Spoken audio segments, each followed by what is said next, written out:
नमस्कार दोस्तों, मैं पारुल चौहान आप सभी का स्वागत करती हूँ आपके अपने प्यारे से परिवार रोजगार विद अंकित में। कैसे हैं आप सभी? उम्मीद करती हूँ आप बहुत अच्छे होंगे। आपका रिवीजन भी बहुत अच्छा चल रहा होगा। सारे बच्चे जल्दी से लाइव आ जाएंगे, सेशन के साथ जुड़ जाएंगे ताकि हम क्लास को स्टार्ट कर सके। जैसा कि आप जानते हैं बच्चों, दीपाली, राजन, सुधीर, रंजना राठौर, अरुण सैनी, गौतमी, आशु, निकिता, सुशांत, संगम, भूपेंद्र, रीना पाल और चंदा तिवारी, अंशु, सभी को मेरी तरफ से गुड इवनिंग, नमस्ते, राधे राधे, राम राम, शस्त्य अकाल। प्यारे प्यारे बच्चों, कैसे हैं आप सभी? उम्मीद है आप बहुत अच्छे होंगे। जल्दी से आप सभी लोग लाइव आ जाएंगे, सेशन के साथ जुड़ जाएंगे ताकि हम क्लास को स्टार्ट कर सकें। जल्दी जल्दी फटाफट सभी लोग लाइव आ जाएंगे। अच्छा मैम, हम आपको बहुत मिस कर रहे थे। मैं भी तुम्हें बहुत मिस करती हूँ, है ना। तुम लोगों के अलावा और हम किसे ही मिस कर सकते हैं? पूरे दिन तो हम तुम्हें ही मिस करते हैं। तो थैंक यू सो मच कि आप मुझे मिस कर रहे थे। ये जानकर मुझे बड़ी खुशी हुई, अंदर से दिल एकदम गार्डन गार्डन हो गया। चलो जल्दी से आप सभी लाइव पे आ जाएंगे। आप जानते हैं कि मैं आपको पढ़ा रही थी रिवॉल्ट ऑफ 1857। ठीक है, हम क्या पढ़ रहे थे? Revolt of 1857। हम पढ़ रहे थे 1857 का विद्रोह, है ना, ये हम पढ़ रहे थे। और बच्चे आपको एक चीज बहुत अच्छे से ध्यान रखनी है कि इसमें मैंने आपको ये बता दिया था कि किसका नेतृत्व किसने कहां पर किया था। लखनऊ में किसने किया, कानपुर में किसने किया, ये सारी चीजें प्यारे बच्चे मैं आपको बता रही थी। अब मेरी बात को ध्यान से सुनेंगे कि आज मैं वो भी बताने वाली हूं कि ईस्ट इंडिया कंपनी जो आपका इस समय तक शासन कर रही है भारत में, तो उसका किस किस राजाओं ने साथ दिया था। अगर प्यारे बच्चे मैं आपसे बात करती हूं तो 1857 का जो विद्रोह है, इसमें ईस्ट इंडिया कंपनी का साथ किस किसने दिया था? तो आप कहेंगे कि मैम जिन लोगों ने इसका साथ दिया था उनमें एक तो थे निजाम। निजाम कहां पर होते थे बताओ फटाफट जल्दी से। निजाम थे। मैम सिंधिया थे, सिंधिया। और आपके कौन थे? सिंधिया थे। और मैम होलकर, होलकर थे। उसके अलावा जयपुर, जोधपुर और बीकानेर। जयपुर, जोधपुर और बेटा जी बीकानेर, यहां के शासकों ने इनका साथ दिया था, ईस्ट इंडिया कंपनी का साथ दिया था। ये आपको ध्यान रखना है। वेरी गुड मैम, हैदराबाद में, शाबाश बेटा जी। अवध में नवाब होते थे, आयुष, अवध में होते थे नवाब। ठीक है, तो इन लोगों ने ईस्ट इंडिया कंपनी का साथ दिया था। अब प्यारे बच्चे आपको मैं बताऊंगी 1857 के विद्रोह के कुछ तथ्य। 1857 के विद्रोह जो है, इससे जुड़े हुए हम कुछ देखेंगे तथ्य। तथ्य यानी कि फैक्ट्स, जो आपके एग्जाम के पॉइंट ऑफ व्यू से बहुत इंपॉर्टेंट होते हैं। जैसे इसमें सबसे पहला क्वेश्चन आपसे पूछा जाएगा कि 1857 के विद्रोह के समय भारत का वायसराय कौन था? भारत का गवर्नर जनरल, सॉरी, क्योंकि वायसराय तो 1858 में बनेगा। भारत का गवर्नर जनरल कौन था? 1857 के विद्रोह का प्रतीक चिन्ह यानी कि सिंबल ऑफ 1857 वो क्या था? ठीक है, प्रतीक चिन्ह क्या था? गवर्नर जनरल कौन था? और इस समय जब ये विद्रोह हुआ तो आपका ब्रिटिश पीएम कौन था, यानी कि ब्रिटेन का प्रधानमंत्री कौन था? ये फैक्ट के रूप में बच्चे क्वेश्चंस आते हैं और इन क्वेश्चंस के आंसर हमें पता होने चाहिए। अगर मैं आपसे यहां पर बात करती हूं बच्चे, तो बिल्कुल यहां पे जो बच्चे आंसर कर रहे हैं कि मैम कैनिंग, कौन था? कैनिंग था। और प्रतीक चिन्ह क्या था? तो मैम कमल और रोटी, लोटस एंड ब्रेड, क्या था? कमल और रोटी इसका सिंबल था, इसका प्रतीक चिन्ह था। और ब्रिटिश पीएम कौन था? पामर्स्टन। कौन था बेटा जी? पामर्स्टन था पीएम ऑफ ब्रिटेन, ब्रिटेन का प्रधानमंत्री। शाबाश जिन बच्चों ने ये आंसर्स किए हैं। एक मिनट, पामर्स्टन, पार्मस्टन, ये आपका था पीएम ऑफ ब्रिटेन। ठीक है, फिर एक क्वेश्चन आता है, आप यहां तक अगर हम आगे बात करते हैं कि 1857 की क्रांति का, 1857 की जो क्रांति थी, इसका सजीव वर्णन किसने किया है?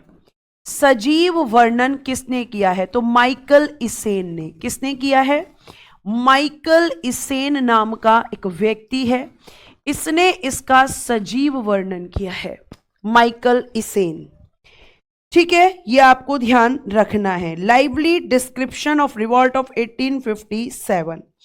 फिर एक क्वेश्चन पूछा जाएगा कि 1857 के समय कौन कवि थे जिन्होंने इस क्रांति को देखा था? कौन था पोइट? तो आप कहोगे मैं मिर्जा गालिब, जो बहादुर शाह जफर के दरबार में भी रहते थे। मिर्जा गालिब, इन्होंने देखा था इस विद्रोह को, आपके मिर्जा गालिब ने। क्लियर है यहां तक? फिर आता है कि जो ये 1857 का विद्रोह हुआ, इसका परिणाम क्या था? इसका रिजल्ट क्या निकला था इस रिवॉल्ट का? तो बेटा इसका परिणाम, इसका रिजल्ट निकला था कि 1858 का अधिनियम, एक्ट ऑफ 1858, ये हुआ था पारित। और इस अधिनियम के द्वारा क्या किया गया था? ईस्ट इंडिया कंपनी का शासन समाप्त हुआ था। ठीक है, ईस्ट इंडिया कंपनी का शासन क्या हुआ था बेटा जी? समाप्त। कहां पर? भारत में, भारत में। और बेटा जी ब्रिटिश क्राउन के शासन की शुरुआत हुई थी, ये मैं आपको पहले भी बता चुकी हूं। ब्रिटिश क्राउन के शासन की हुई थी शुरुआत, शासन की शुरुआत।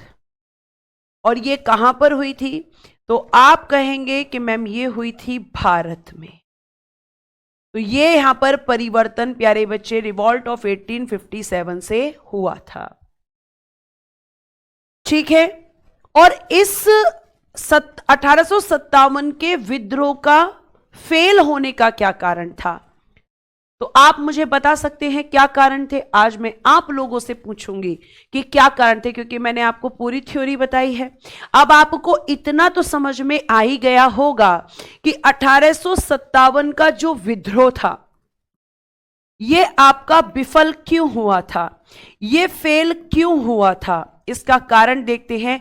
कितने बच्चे मुझे बता पाते हैं क्या कारण था? बताइए, आप बताइए जल्दी से मुझे फटाफट, मैं आप लोगों से पूछना चाहती हूं। बताइए जल्दी से, क्यों 1857 का विद्रोह विफल हुआ? आपको क्या कारण लगता है? मैम पहला कारण, कुछ भारतीय शासकों ने, कुछ भारतीय शासकों कह लो या राजाओं ने अंग्रेजों का साथ दिया, अंग्रेजों का साथ दिया। एक तो मैम सबसे बड़ा कारण यही था। और हमें एक कारण दिखता है कि मैम विद्रोह की शुरुआत, विद्रोह की शुरुआत अलग जगह, अलग अलग जगह पर, अलग अलग जगह पर, अलग अलग समय हुई, अलग अलग समय हुई, जिससे विद्रोह को, जिससे विद्रोह को दबाना, जिससे विद्रोह को आसानी से दबाया जा सका, आसानी से दबाया जा सका।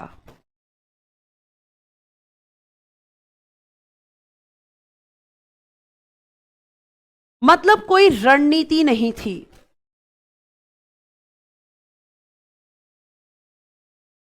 ठीक है, हमारे यहां यूनिटी नहीं थी। एकता नहीं थी। तो हम ये भी लिख सकते हैं कि हमारे यहां पर मैम एकता की कमी थी, एकता की कमी, यूनिटी नहीं थी हमारे लोगों में। और मैम हमारे यहां पर जब ये विद्रोह शुरू हुआ तो पर्टिकुलर इसकी कोई डेट फिक्स नहीं की, छुटपुट छुटपुट छुटपुट ऐसे विद्रोह होता रहा और अंग्रेज इसको आराम से दबाते रहे। तो ये कुछ कारण है, और भी कारण आप देख सकते हैं यहां पर, क्योंकि हमारे देश के लोग क्या हैं, अंग्रेजों के साथी बन गए थे। ठीक है, तो आप लोगों में से बहुत सारे लोगों ने बोला कि एकता की कमी थी, अलग अलग जगह पर अलग अलग समय हुआ था, बिल्कुल सही है।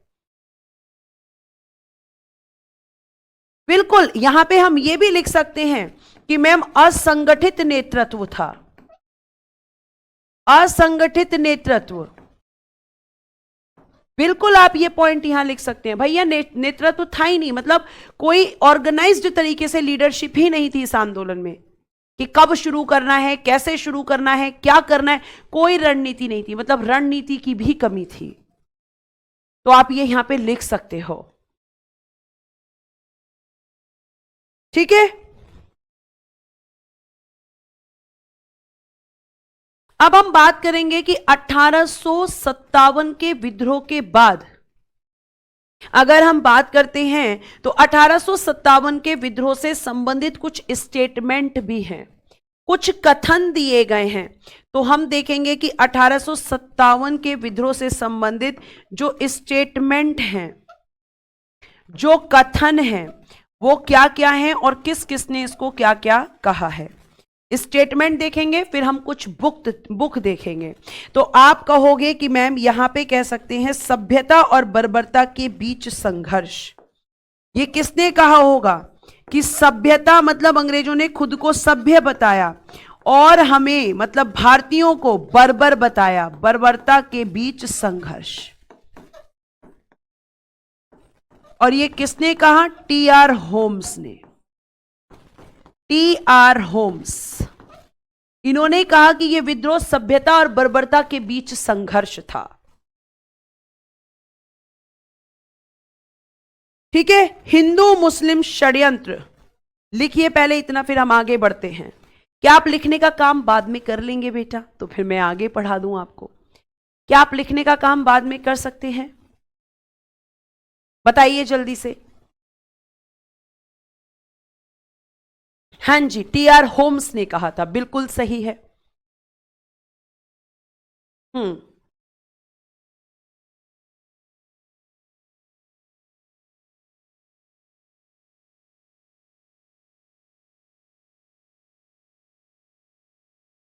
ठीक है, थैंक यू। आगे देखिए नेक्स्ट, हिंदू मुस्लिम षड्यंत्र। हिंदू मुस्लिम षड्यंत्र कहा इसको कि ये हिंदू और मुसलमानों का एक षड्यंत्र था अंग्रेजों के खिलाफ। किसने कहा? जेम्स आउट्रम और डब्ल्यू टेलर। जेम्स आउट्रम और बेटा जी डब्ल्यू टेलर।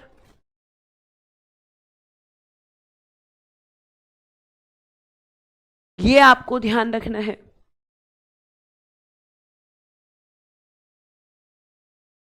ठीक है, उसके बाद प्यारे बच्चे, भारत का प्रथम स्वतंत्रता संग्राम सबसे ज्यादा एग्जाम में पूछा जाता है। भारत का प्रथम स्वतंत्रता संग्राम,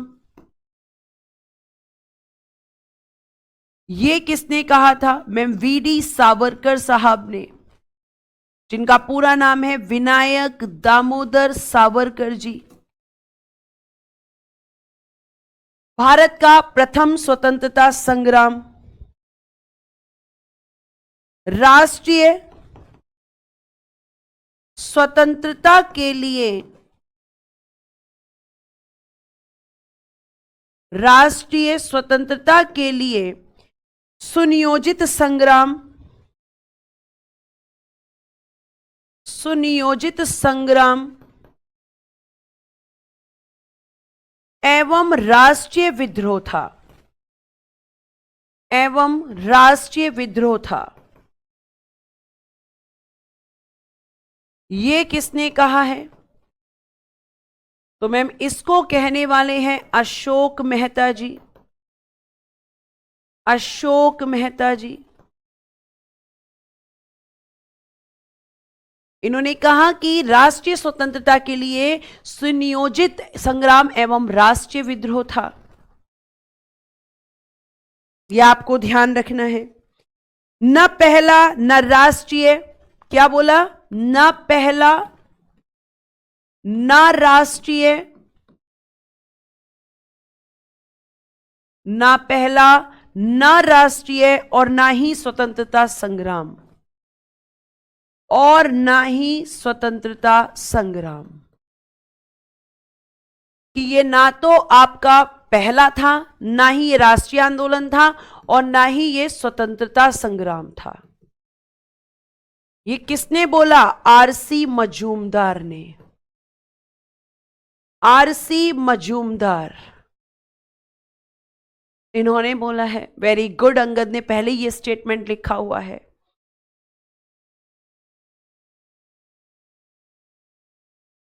फिर धर्मांधों और ईसाइयों के बीच संघर्ष। धर्मांधों और ईसाइयों के बीच संघर्ष।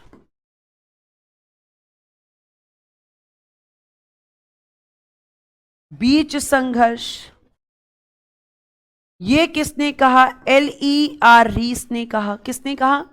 L.E.R. रीस इनका नाम है। L.E.R. रीस, इन्होंने कहा। अब बेटा जी 1857 से संबंधित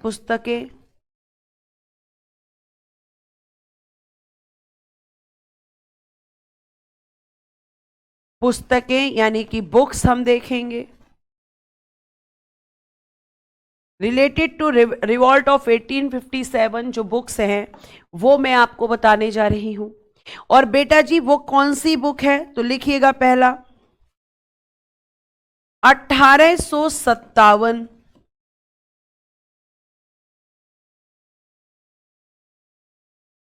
1857 ये किसने लिखी है? S.N. सेन। S.N. सेन। 1857 सिपाही विद्रोह और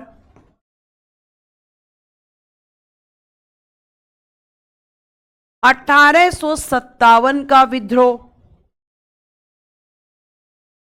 1857 का विद्रोह, आरसी मजूमदार।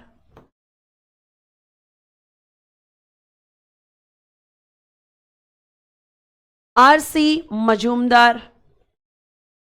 नेक्स्ट महान विद्रोह, ग्रेट रिवेलियन।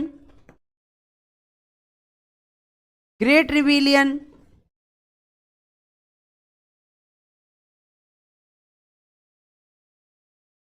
अशोक मेहता जी।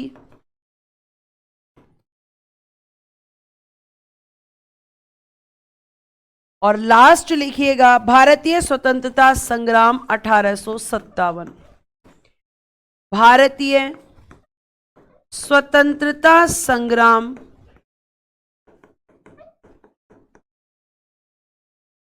1857, वीडी सावरकर जी। यह आपका रिवॉल्ट ऑफ 1857 कंप्लीट होता है।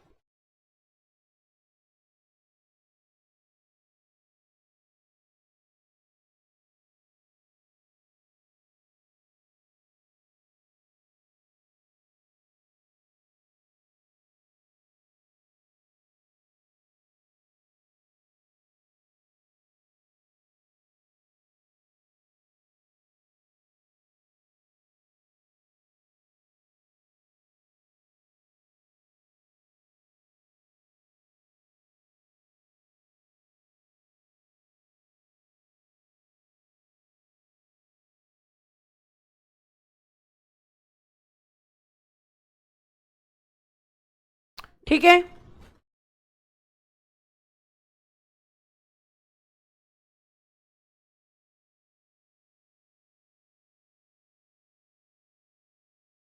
तो ये आपका आज खत्म होता है और अब हम शुरू करेंगे भारतीय राष्ट्रीय कांग्रेस।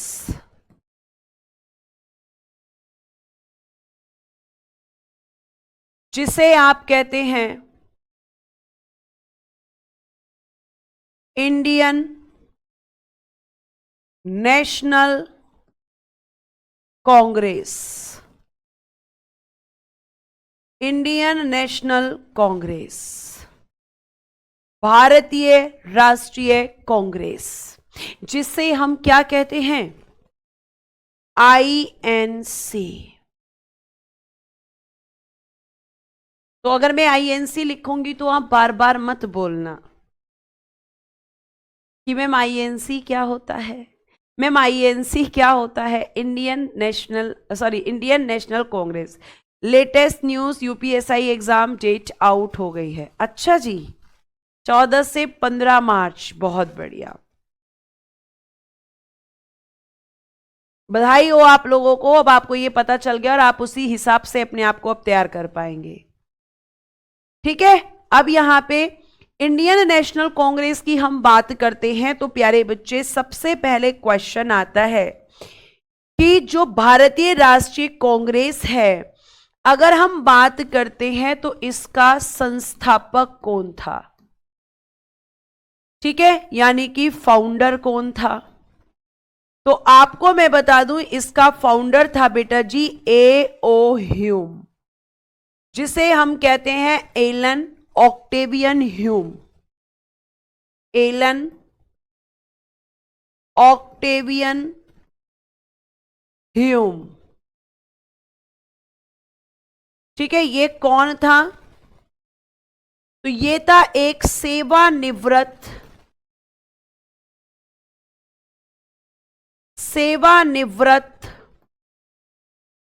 अंग्रेज अधिकारी, रिटायर्ड इंग्लिश ऑफिसर, रिटायर्ड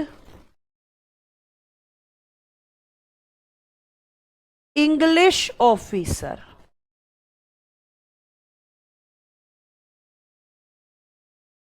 यानी अंग्रेजों का ही अधिकारी था, तो फिर इसने ये क्यों स्थापित किया? ये भी मैं आपको बताऊंगी कि आखिर भारतीय राष्ट्रीय कांग्रेस को क्यों स्थापित किया गया था, ये आप ध्यान रखेंगे। अब देखो, संस्थापक था, तो अब मैम ये भी बताइए कि स्थापना कब हुई थी? तो स्थापना की गई थी बेटा जी 28 दिसंबर 1885 को। अब मुझे यह भी बताओ कि स्थापना के समय भारत का वायसराय कौन था? भारत का वायसराय कौन था? वायसराय ऑफ इंडिया, फटाफट से बता दो कौन था?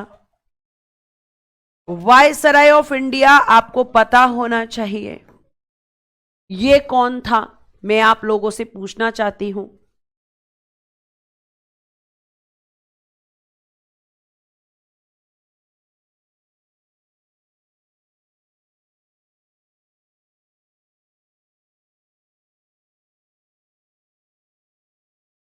बहुत बढ़िया मैम, डफरिन था यहां पे भारत का वायसराय।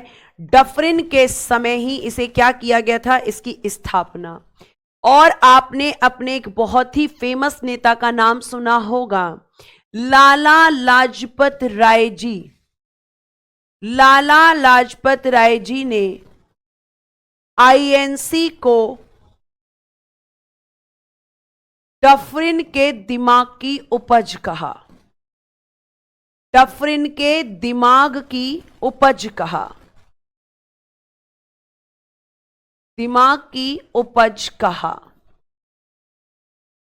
यह आपको ध्यान रखना है। क्यों कहा लाला लाजपत राय जी ने मैम ऐसा? क्यों इन्होंने कहा कि यह डफरिन के दिमाग की एक उपज है?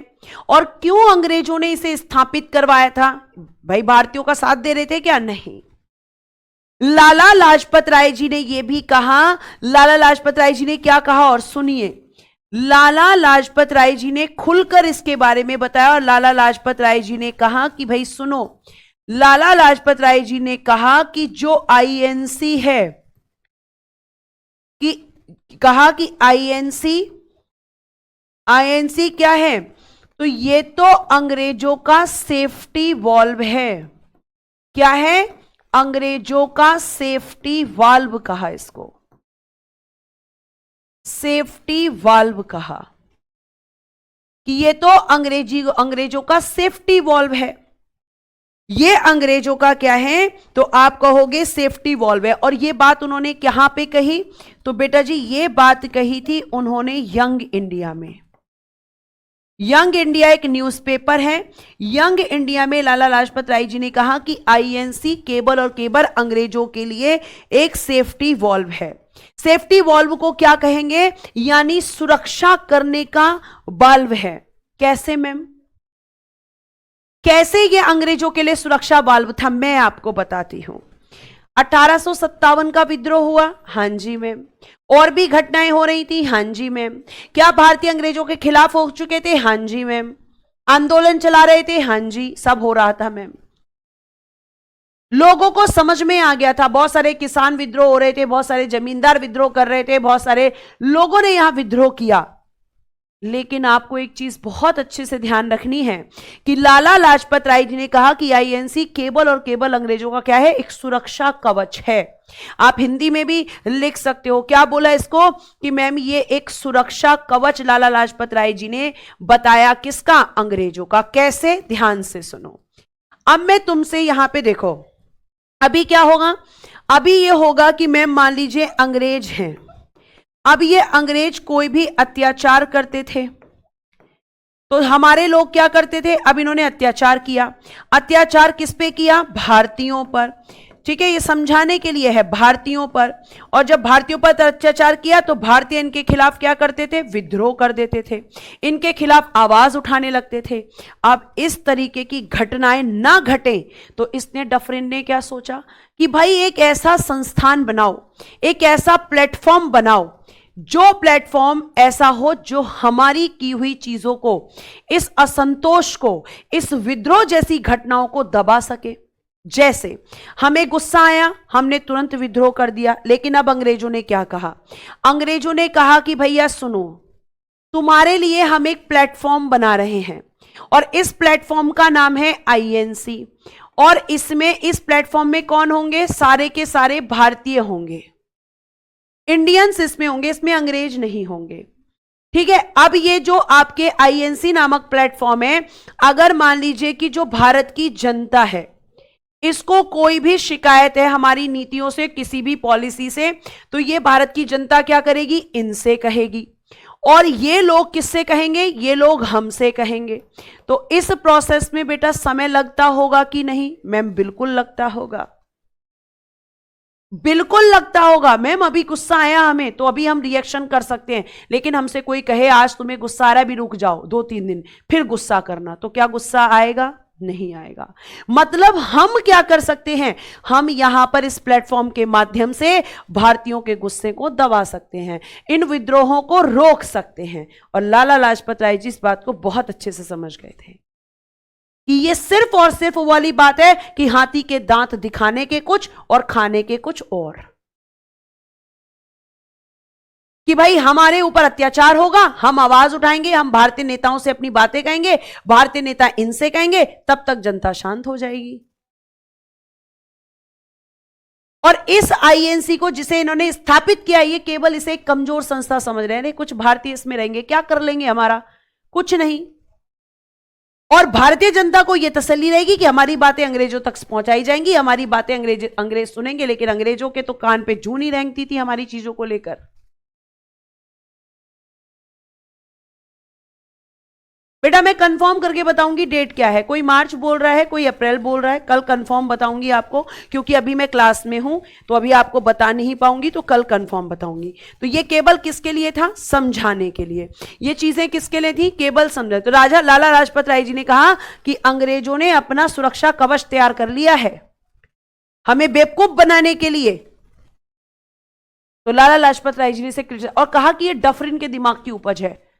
आप खुद सोचो ना, ये कब से हमारे लिए प्लेटफॉर्म बनाने लग गए? ये तो अपनी सुरक्षा के लिए। और इसको इन्होंने केवल एक कमजोर संस्था के रूप में माना कि भाई ये कमजोर सी संस्था होगी, हम जब चाहें इसे खत्म कर सकते हैं, लेकिन एक टाइम ही आईएनसी इतनी स्ट्रांग बन जाएगी,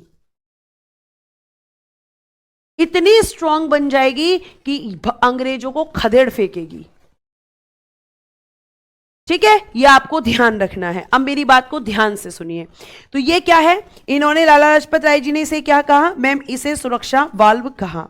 अब प्यारे बच्चे, आपको एक और चीज मैं बताने जा रही हूं कि जो आपका भारतीय राष्ट्रीय कांग्रेस है, भारतीय राष्ट्रीय कांग्रेस, कांग्रेस का मतलब होता है सम्मेलन। और आपको मैं ये भी बता दूं कि जो भारतीय राष्ट्रीय कांग्रेस है, इसके बारे में थोड़ा सा और जानने की आपको जरूरत है, ध्यान से सुनिएगा। और वो क्या है प्यारे बच्चे कि जो आपका भारतीय राष्ट्रीय कांग्रेस है, इसका जो पूर्व नाम था, मतलब पहले जो इसका नाम था, पूर्व नाम, ठीक है, वो क्या रखा गया था? वो रखा गया था बेटा जी भारतीय राष्ट्रीय संघ। क्या रखा गया था? भारतीय राष्ट्रीय संघ, यानी Indian national union, Indian national union, ये इसका नाम रखा गया था पहले। पहले मतलब कब? तो बेटा जी ये नाम इसका रखा गया था 1884 में। यानी भारतीय राष्ट्रीय कांग्रेस की स्थापना भारतीय राष्ट्रीय संघ के नाम से हुई थी 1884 में। और किसने की थी स्थापना? A.O. ह्यूम ने ही की थी। A.O. ह्यूम ने ही की थी, ये आपको ध्यान रखना है। अब मेरी बात को ध्यान से सुनो। जब A.O. ह्यूम ने इसकी स्थापना भारतीय राष्ट्रीय संघ के नाम से की थी, तो हम क्यों लिख रहे हैं कि 1885 में इसकी स्थापना हुई? क्योंकि बेटा ध्यान से सुनिएगा, क्योंकि बेटा जी जो आपका आईएनसी है, भारतीय राष्ट्रीय कांग्रेस के नाम से जिसे हम जानते हैं, इसकी हुई थी प्रथम बैठक। ठीक है, इसका हुआ था फर्स्ट सेशन। और सेशन होता था तो इसमें एक चेयरमैन होता था। मैंने आपको बता दूं, कोई सम्मेलन होता है, कोई बैठक होती है, तो उसमें एक चेयरमैन होता है। तो इसकी ये जो प्रथम बैठक हुई थी, ये कब हुई थी? 1885 में। और 1885 में जब प्रथम बैठक हुई, तो ध्यान रखिएगा, इसी बैठक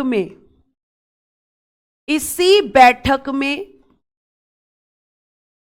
भारतीय राष्ट्रीय संघ का नाम, भारतीय राष्ट्रीय संघ का नाम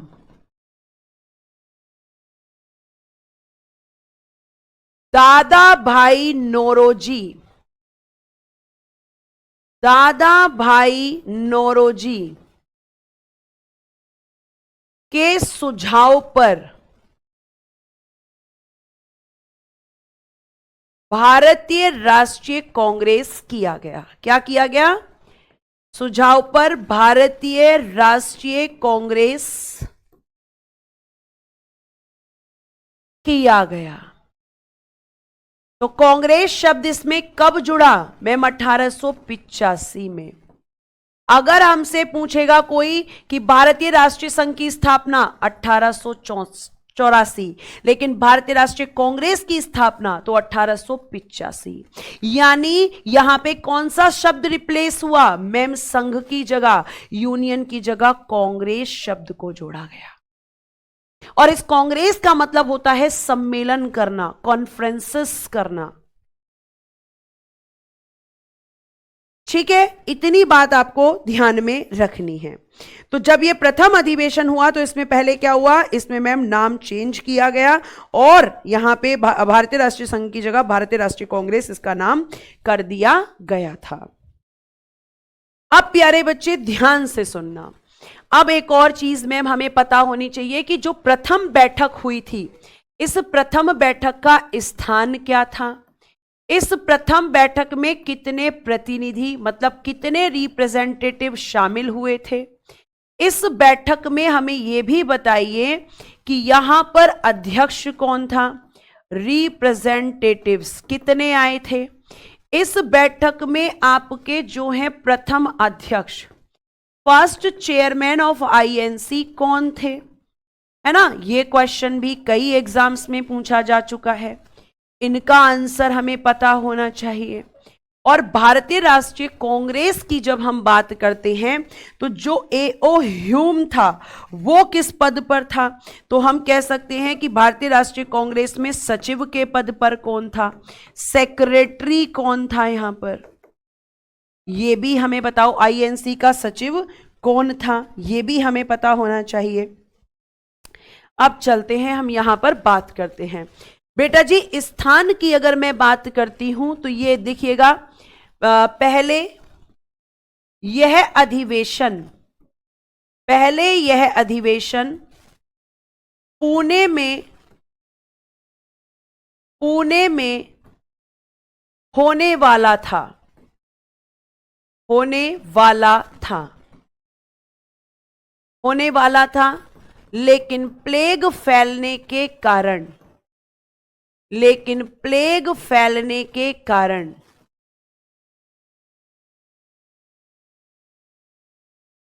बंबई में आयोजित किया गया, बंबई में आयोजित किया गया। ठीक है, बंबई में आयोजित हुआ। अब बंबई में कहां पर हुआ, तो ग्वालियर टैंक मैदान, बंबई के ग्वालियर टैंक मैदान में आपका पड़ता है संस्कृत विद्यालय में। यानी पहले कहां होने वाला था मैम, पहले पुणे में होने वाला था, लेकिन पुणे में फैल गई थी प्लेग नामक एक बीमारी, जिसके कारण मैम ये अधिवेशन आपका कहां पर आयोजित हुआ, तो मैम ये पुणे में, पुणे की जगह बंबई में आयोजित हुआ था। ठीक है, इतनी बात समझ में, एक बार रिस्पॉन्स करो फटाफट।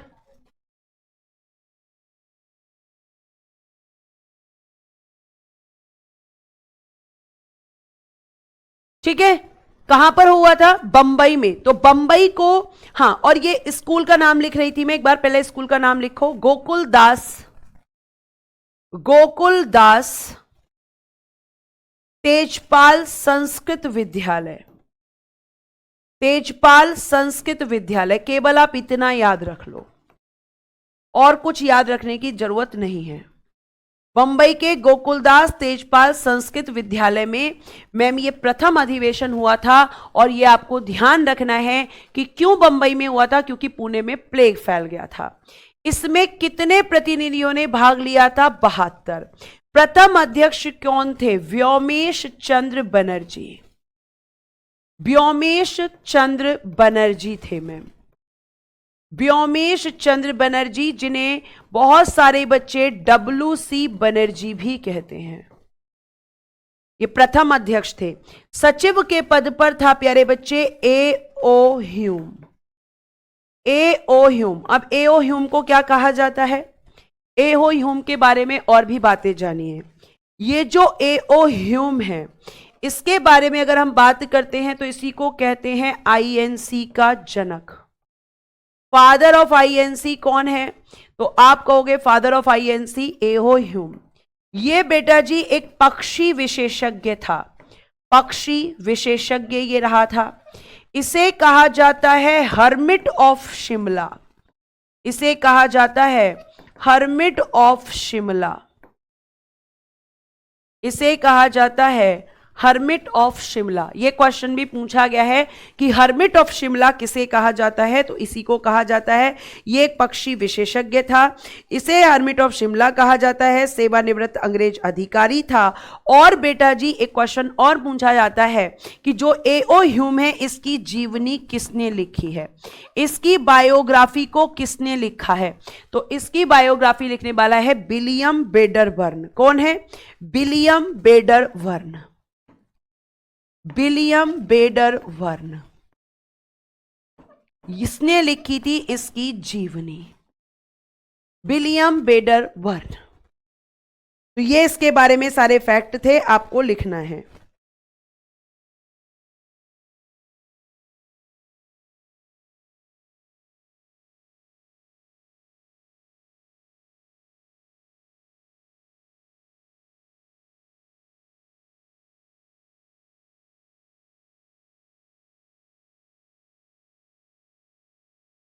ठीक है, लिख लीजिए फटाफट।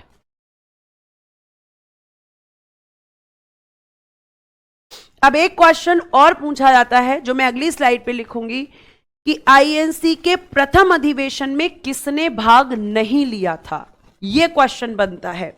तो आपको मैं बता दूं बेटा कि जो आईएनसी का प्रथम अधिवेशन था, आईएनसी के प्रथम अधिवेशन में, आईएनसी के प्रथम अधिवेशन में सुरेंद्र नाथ बनर्जी, सुरेंद्र नाथ बनर्जी ने भाग नहीं लिया था, बनर्जी ने भाग नहीं लिया था। यह आपको ध्यान रखना है, बहुत शानदार फैक्ट है ये। सुरेंद्र नाथ बनर्जी ने भाग नहीं लिया था, ठीक है, यह आपको ध्यान रखना है। अब बेटा आगे बढ़ने से पहले मैं आपको यह भी बता दूं कि आईएनसी के अंदर आपको दो पार्टी दिखाई देंगी, दो दल दिखाई देंगे। आईएनसी, इसमें क्या दिखाई देगा आपको?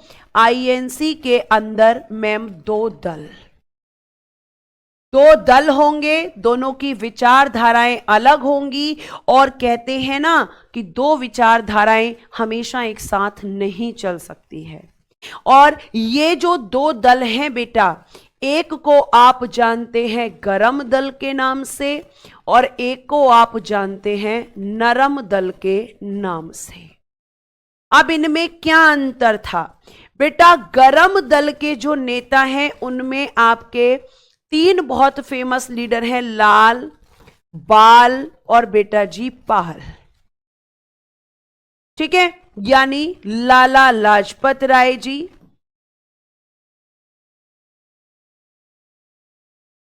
बाल गंगाधर तिलक जी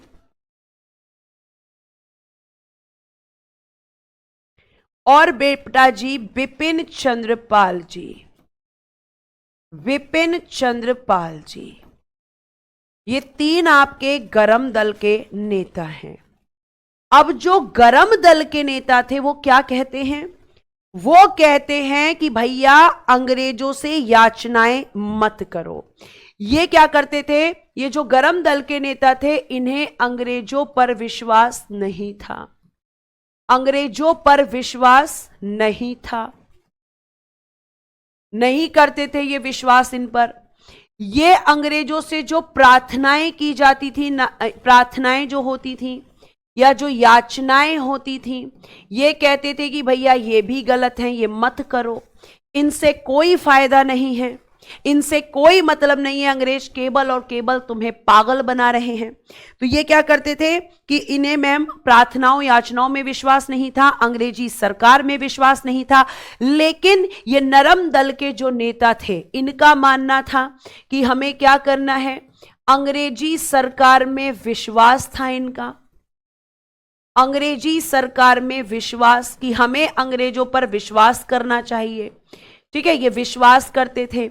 ये क्या करते थे? अपनी बात अंग्रेजों के सामने, अंग्रेजों के सामने प्रार्थनाओं और याचनाओं के माध्यम से रखते थे, प्रार्थनाओं और याचनाओं के माध्यम से। तो दोनों की विचारधाराओं में अंतर दिख रहा है कि नहीं? हां मैम दिख रहा है। इनका कहना है कि अंग्रेजों से वे प्रार्थनाएं करनी है, याचनाएं करनी है, उनके खिलाफ विद्रोह नहीं करना है, ठीक है। तो ये अंग्रेजी सरकार में विश्वास करते थे और प्रार्थनाएं, याचनाएं और पत्र लिखते थे। ये कहते थे अंग्रेजी सरकार में विश्वास मत करो, प्रार्थनाएं मत करो, याचनाएं मत करो, इनसे कुछ मिलने वाला नहीं है। अब आप कहोगे कि जिस तरीके से नरम दल के नेता थे उसी तरीके से आपके गरम दल के नेताओं को जब हम देख रहे हैं तो मैम यहां पर हमें विचारधाराओं में अंतर दिख रहा है, ठीक है। नरम दल के नेता जैसे दादा भाई नौरोजी आपके नरम दल के नेता हैं, गोपाल कृष्ण गोखले जी आपके नरम दल के नेता हैं। तो इन लोगों की विचारधाराओं में काफी अंतर आपको देखने के लिए मिलेगा कि भैया ये तो हम कह सकते हैं कि काफी अलग विचारधाराओं के लोग हैं।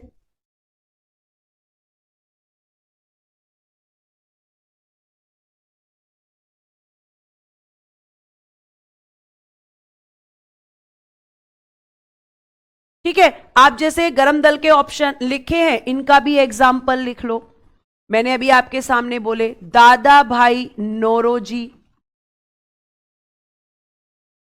गोपाल कृष्ण गोखले जी,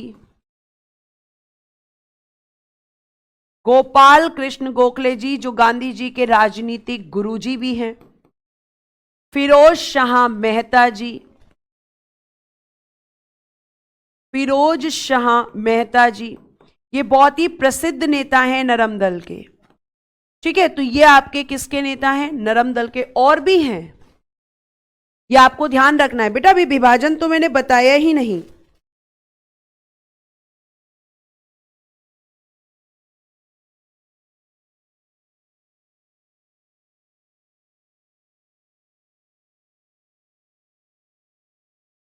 इतनी बात समझ में आई? अब आपको ध्यान रखना है,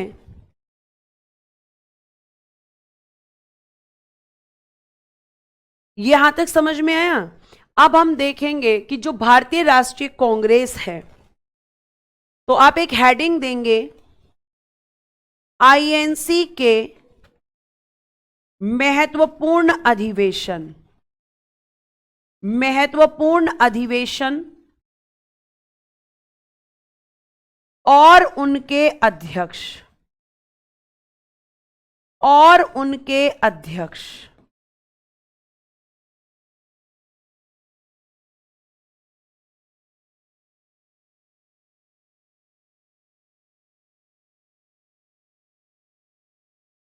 ठीक है, इतनी बात समझ में आ गई? आगे देखिए, अगर हम बात करते हैं तो नेक्स्ट अधिवेशन 1886, प्लेस था बेटा जी कलकत्ता, जिसे आज आप कहते हैं कोलकाता। ठीक है, और बेटा जी यहां पर जो अध्यक्ष थे वो थे आपके दादा भाई नौरोजी, दादा भाई नौरोजी। ये थे आपके भारतीय राष्ट्रीय कांग्रेस के अध्यक्ष 1886 में, जब आईएनसी का जो है दूसरा अधिवेशन हुआ।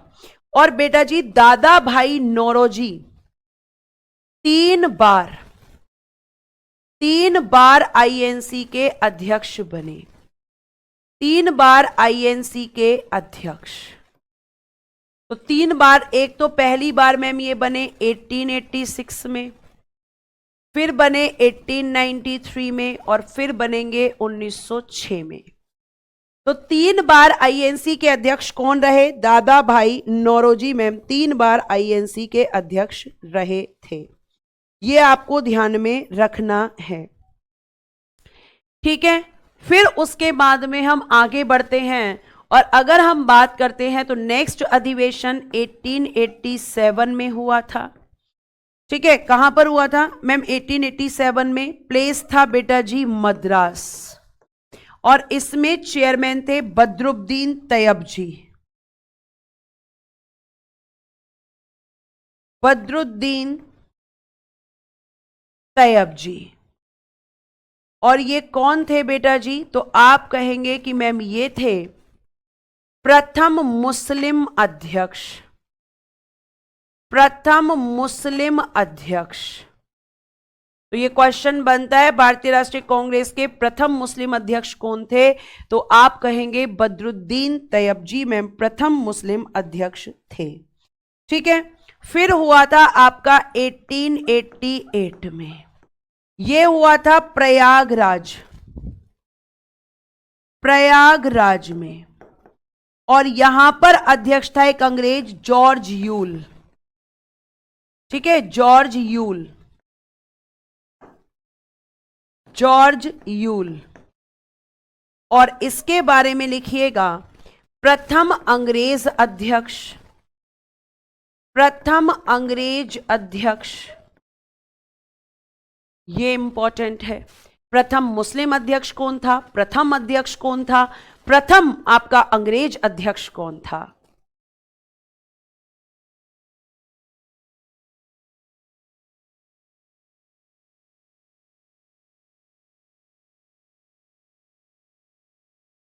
लिखिए, फिर हम आगे बढ़ जाते हैं।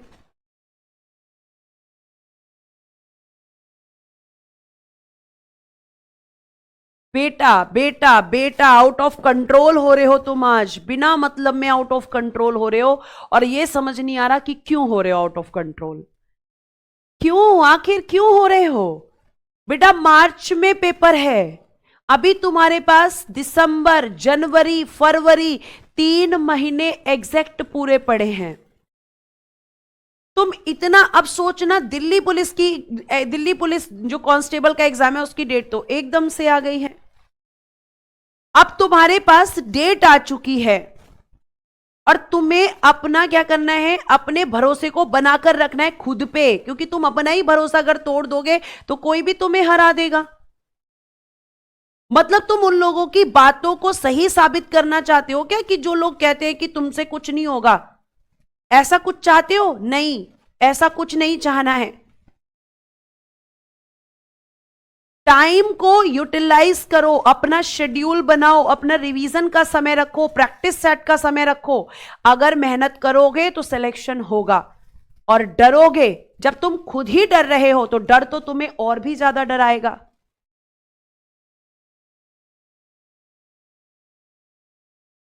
ठीक है, तो प्लीज ये नहीं करना है आपको। जब भी आपको डर लगे, अपने अंदर से एक आवाज कि मुझसे होगा, मैं इस बार सिलेक्शन लूंगा या मैं सिलेक्शन लूंगी, हर हालत में लूंगी। और डेट का मैंने आपको बता दिया है कि कल मैं कंफर्म कर दूंगी। तो आपसे रिक्वेस्ट है बेटा जी कि प्लीज समय का सदुपयोग करें, दुरुपयोग नहीं। ये कमेंट कर रहे हैं आप इतनी देर से, पूरी क्लास में आज मुझे लगता है आपने फोकस किया है। ऐसा क्यों कर रहे हैं भाई आप? आपकी किस्मत आप बदल सकते हैं, बस आपको खुद पे भरोसा रखना है। आपको पता है नौकरी किसको मिलती है? जिसे खुद पे भरोसा होता है। तो अब वादा करो कि डरोगे नहीं और अपनी तैयारी करोगे, और सम्मान समारोह में मिलोगे कि मैम देखो वर्दी लेकर आए हैं हम, और मैं इंतजार करूंगी उस सम्मान समारोह का। तो कौन कौन आएगा वहां पे बताना जल्दी से। ठीक है, अब ध्यान से सुनो मेरी बात। अब अगर मैं आगे बात करती हूं बेटा, तो 1888 के बाद में जो आपका हुआ है वो हुआ था 1889 में, और ये हुआ था बंबई में, जिसे आज आप मुंबई कहते हैं। और यहां पर भी अंग्रेज अध्यक्ष बना था बैडरबर्न। कौन बना था? बैडरबर्न। और ये कौन था? दूसरा अंग्रेज अध्यक्ष। दूसरा अंग्रेज अध्यक्ष। क्या मैम ये इंपॉर्टेंट है? जी नहीं, बहुत ज्यादा इंपॉर्टेंट नहीं है। इंपॉर्टेंट कौन कौन से हैं जरा बता दो। इंपॉर्टेंट अभी तक जो मैंने आपको 4 पढ़ाए हैं, यानी कि फर्स्ट इंपॉर्टेंट है, सेकंड इंपॉर्टेंट है, थर्ड इंपॉर्टेंट है, और फोर्थ इंपॉर्टेंट है। क्यों है? क्योंकि फर्स्ट में पूछा जाता है कि भैया पहला कौन था, प्रथम मुस्लिम कौन था, प्रथम अंग्रेज कौन था, और आपसे पूछा जाएगा कि दादा भाई नौरोजी जो हैं वो आपके अध्यक्ष कब बने थे। ये आपको ध्यान रखना है। ठीक है, अब आगे देखिए यहां पर, तो आपका दूसरा अंग्रेज अध्यक्ष कब बना? 1889 बंबई में। अब बहुत इंपॉर्टेंट आने वाला है 1890। यहां पे चेयरमैन होंगे फिरोज शाह मेहता। सबसे ज्यादा अधिवेशन होंगे कलकत्ता में। यहां पे चेयरमैन कौन है? फिरोज शाह मेहता जी। अब ये इंपॉर्टेंट क्यों है मैं बताती हूं। क्योंकि इस अधिवेशन में एक महिला है, उन्होंने भाग लिया था। एक महिला है, उन्होंने भाग लिया था, जिनका नाम है कादम्बिनी गांगुली जी। ठीक है, इस अधिवेशन में क्या लिया था मैम? एक महिला है कादम्बिनी गांगुली जी, गांगुली ने भाग लिया। लेकिन ये इतना इंपॉर्टेंट क्यों है बताती हूं। बेटा जी, जो कादम्बिनी गांगुली जी हैं, ये कलकत्ता विश्वविद्यालय से, कलकत्ता विश्वविद्यालय से स्नातक यानी कि ग्रेजुएट, स्नातक यानी कि ग्रेजुएट स्नातक करने वाली पहली महिला थी।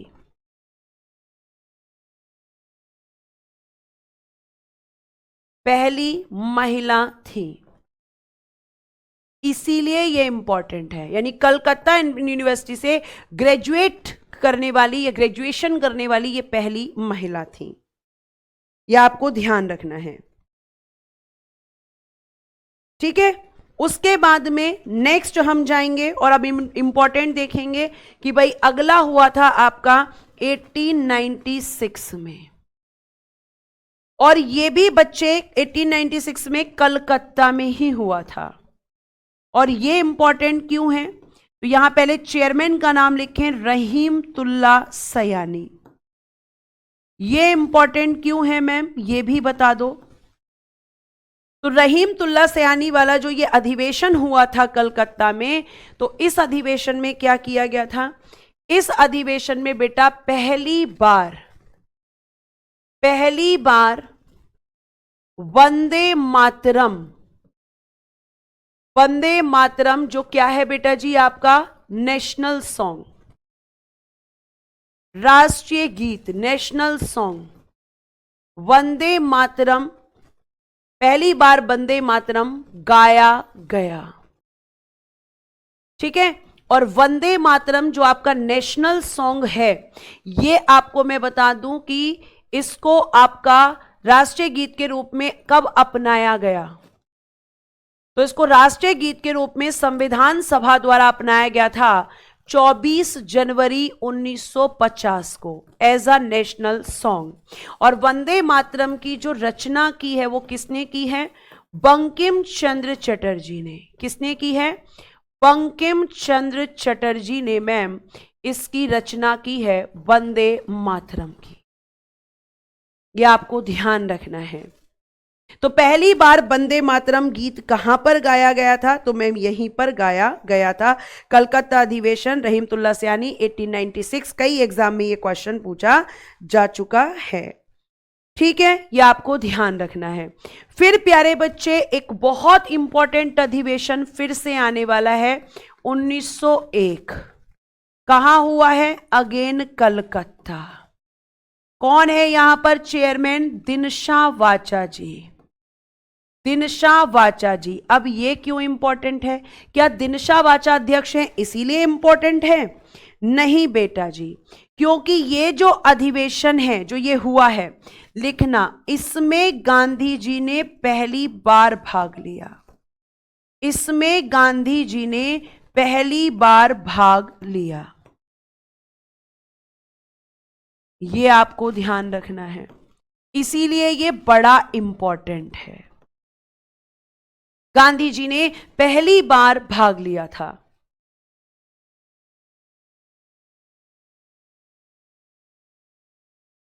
ठीक है, फिर 1904 बंबई। ये क्यों इंपॉर्टेंट है, क्योंकि मोहम्मद अली जिन्ना ने पहली बार भाग लिया था बंबई में। इसके चेयरमैन का नाम है हेनरी कॉटन।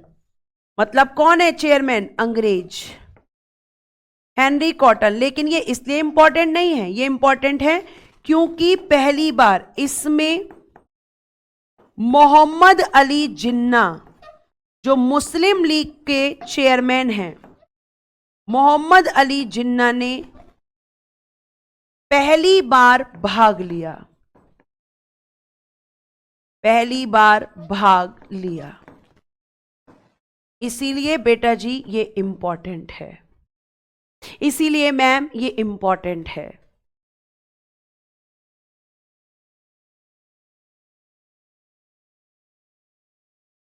ठीक है,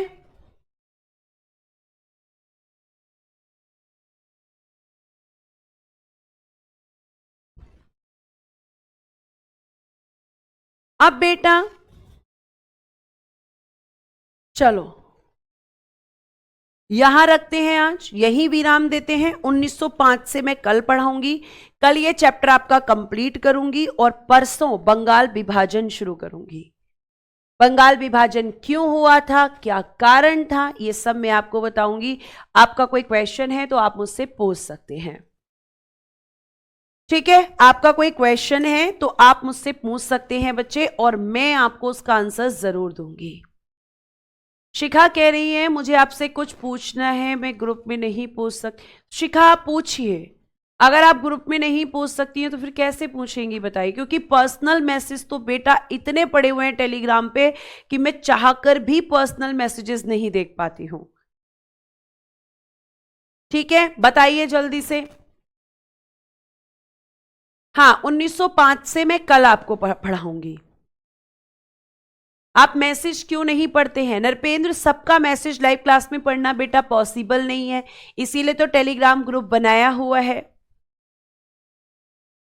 कोई बात नहीं शिव, इट्स ओके बेटा। अब देखो बंगाल विभाजन, एक मिनट मैं बता देती हूं तुम्हारा कितना बचा है, रुको। तुम्हारा क्वेश्चन है कितना, देखो बंगाल विभाजन कराऊंगी, इसके बाद तुम्हें मैं क्रांतिकारी आंदोलन कराऊंगी, और फिर मैं तुम्हें गांधी युग कराऊंगी। क्रांतिकारी आंदोलन में 3 क्लास मानो और गांधी युग में भी 3 से 4 क्लास मानो। ठीक है, तो मैं तुम्हारा मान के चलो 12 से 15 तारीख तक पूरा सिलेबस खत्म करके तुम्हें फ्री कर दूंगी।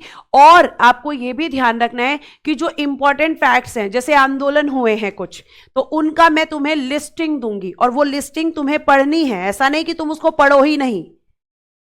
ठीक है, वो लिस्टिंग मैं तुम्हें दूंगी, उसमें केबल फैक्ट है, इसीलिए वो आप खुद से भी कर सकते हो। ठीक है, इतनी बात समझ में आ गई। अब भैया तुम पढ़ने को तैयार नहीं होते 1 घंटे से ज्यादा, तो क्या ही कर सकते हैं। ज्यादा टाइम नहीं लगेगा, ये भी हो सकता है कि मैं 10 तारीख तक कंप्लीट कर दूं। कल से मैं 7:30 तक क्लास लूंगी, अपना माइंड जो है एकदम तैयार करके क्लास में आना। 7:30 से पहले क्लास नहीं छोड़ूंगी मैं, 10 तारीख तक फ्री कर दूंगी तुम्हें। 7:30 से पहले कोई बहाना नहीं, ये ध्यान रखिएगा आप। ठीक है, और कोई क्वेश्चन है? मैम आपने मेंबर नहीं कराया? मेंबर नहीं कराया मतलब सबके मैसेज शो होते हैं बच्चे, सबके मैसेज शो होते हैं। ठीक है, संडे आपको एक्स्ट्रा करा दूंगी, हो सकता है भाई आपका 10 तारीख तक ही मैं फ्री कर दूं, 10 नहीं तो 12 तक हम कर देंगे। ठीक है, तो हम उसके बाद फिर आप आराम से इकोनॉमिक्स पढ़ना। क्लियर? तो कल से नहीं चलेगा ये बहाना, कल से मैं आपकी बात नहीं सुन, कल से आपको मेरी बात सुननी पड़ेगी। सुनोगे ना? प्रॉमिस करके जाओ क्लास में। चलो, तो आज के लिए thank you so much, bye bye, take care and good night everyone. जय हिंद, जय भारत। हंसते रहें, मुस्कुराते रहें और आप हमेशा खुश रहें।